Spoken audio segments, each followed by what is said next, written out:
Assalamualaikum semua. Kembali lagi di channel YouTube aku, Aiman Kicau. Kepada mana yang belum subscribe, tolong subscribe channel aku, okey? Bagi orang yang beriman, yang menurut Allah imannya masih sahih, menurut Allah imannya masih benar, dia diizinkan oleh Allah mampu membaca huruf ka, fa, ra di antara kedua alis matanya. Ada tertulis ka, fa, ra, yaitu kafir. Dengan satu fitnah yang besar semenjak Allah menciptakan bumi ini sampailah kiamat, tidak ada fitnah yang lebih besar dari fitnah itu. Fitnah itu ialah fitnah Al-Masihid Dajjal. Kita tentang Ashabul Kahfi, maka ulama bagi tahu dekat kita Ashabul Kahfi ini adalah menceritakan tentang fitnah Dajjal akhir zaman, iaitu fitnah kepada akidah kita. Sejak bumi ini Allah ciptakan, sejak Adam Allah ciptakan sampai hari kiamat, tidak ada fitnah yang lebih dahsyat, tidak ada fitnah yang lebih hebat, tidak ada fitnah yang lebih berat melebihi fitnahnya Dajjal. Maka berlindunglah kamu kepada Allah dari fitnah Masih Dajjal. Wallahi, kata Nabi, kalau saya hidup, saya yang akan membela kamu paling di depan. Tapi jika saya sudah tidak ada, setiap kamu harus bela dan jaga dirinya masing-masing.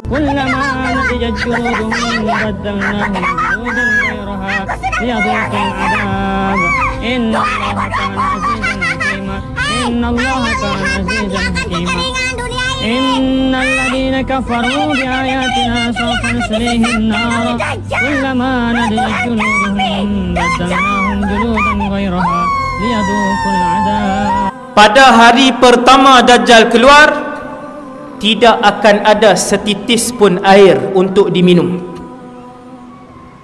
dan tidak akan ada sekeping roti pun untuk dimakan. Korang semua sihat ke tak sihat?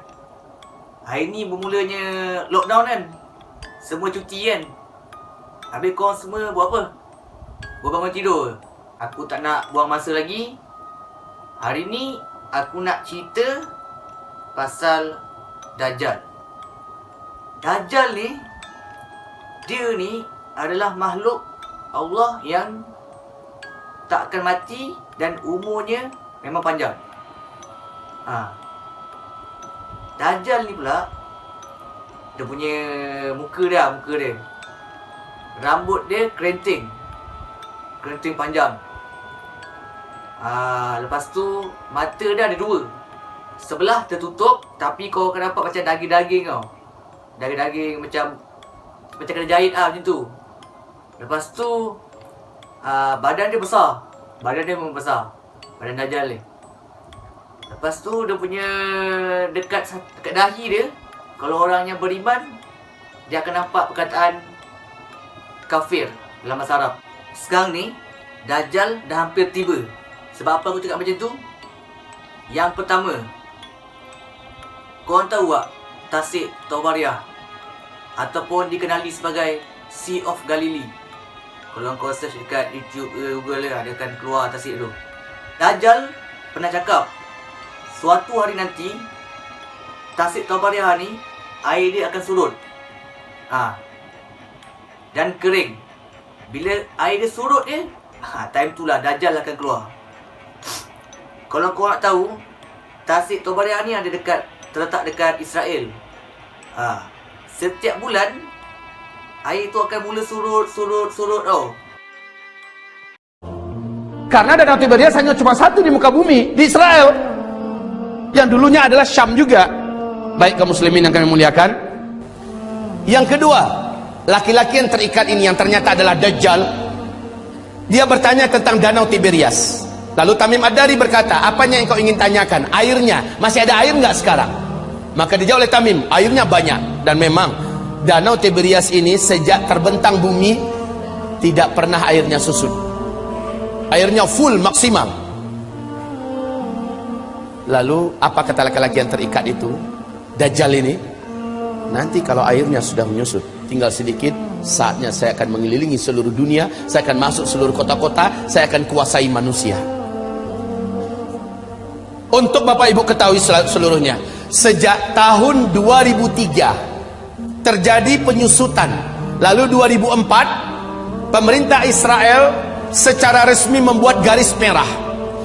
Ternyata perhatikan ini, perhatikan, ini adalah garis dari permukaan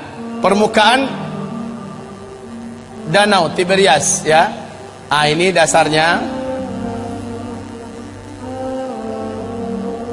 Kaum muslimin, sejak 2003 sampai 2013,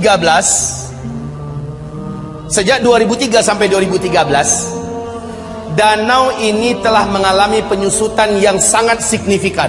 Padahal kedalaman danau ini hanya 45 meter saja. 45 meter saja. Ya. Dalam hanya hitungan 10 tahun sudah 16 meter menyusut airnya dari permukaan.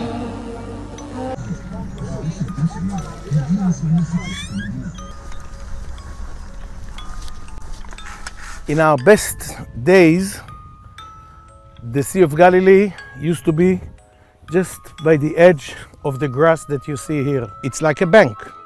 If you don't put money in the bank and you're just taking out your money all the time, you go bankruptcy. We don't want to go bankruptcy. We want to have a nice lake like as the old days.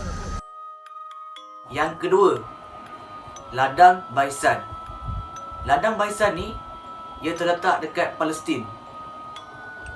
Pada 1400 tahun yang lalu, Ladang Baisan ni dia terkenal dengan tempat penanaman buah kurma, pokok kurma tau. Memang terkenal. Memang banyak pokok kurma. Dan Dajjal pernah cakap, suatu hari nanti Ladang Baisan ni akan kering. Korang tanam pun dah tak boleh buat apa dah. Pokok pun dah tak ada dah. Time tu Dajjal akan keluar. Laki yang diikat tu tanya, bagaimana keadaan ladang Baisan, Nakhlu Baisan? 30 orang ni jawab, ladang tu masih berbuah, kurmanya banyak. Laki yang kena ikat tu kata, satu hari ladang itu tidak akan lagi mengeluarkan buah. Nampak ah?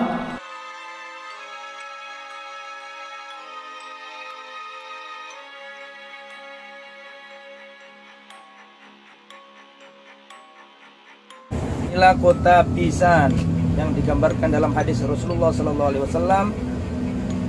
Apakah di hadis Dajjal, apakah pohon kurmanya masih banyak, dan di sini masih banyak pohon kurma dan termasuk daerah yang subur mendekat ke arah Tobaria atau Tiberias.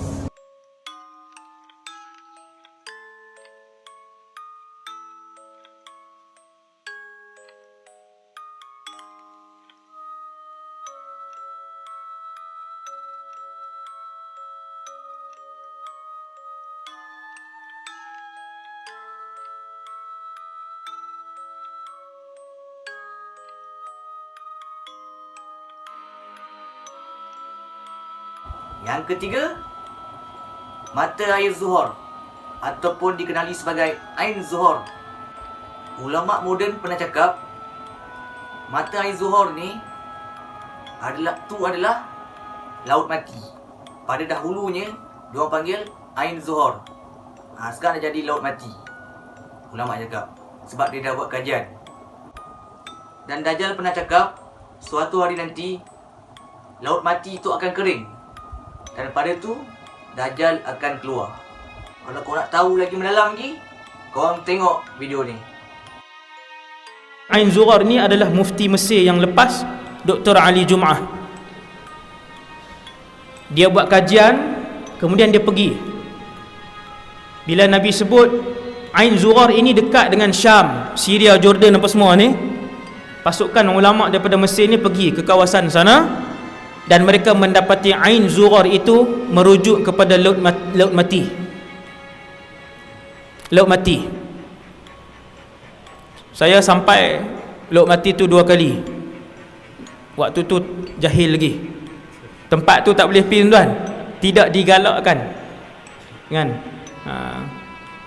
Laut mati, tempat laknat.